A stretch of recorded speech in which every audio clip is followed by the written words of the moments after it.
बहाने ना करें ना। हर नात खां, हर खतीब, हर मुबल्लिग, हर वाइज कहता है ना सबसे खूबसूरत चेहरा नबी पाक का है, तो वो तो दाढ़ी वाला है, वो तो दाढ़ी शरीफ वाला है। जब इतना सुनते हो तो फिर समझते क्यों नहीं? गौर करने का मकाम है ना भाई। सबसे सुना है ना कि हुजूर ने फरमाया नमाज मेरी आंखों की ठंडक है। क्यों नहीं गौर करते? तय करो, फैसला करो। कुछ भी नहीं होने लगा, कुछ भी नहीं। बड़े बड़े दुनियादार आए, दुनिया जीतने नहीं देती।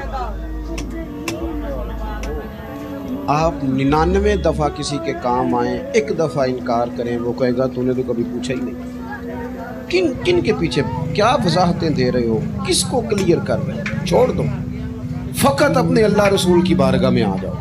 छोड़ दो, थक गए हम लोग, बेहाल हो गए। लेकिन कहाँ कोई जीता है?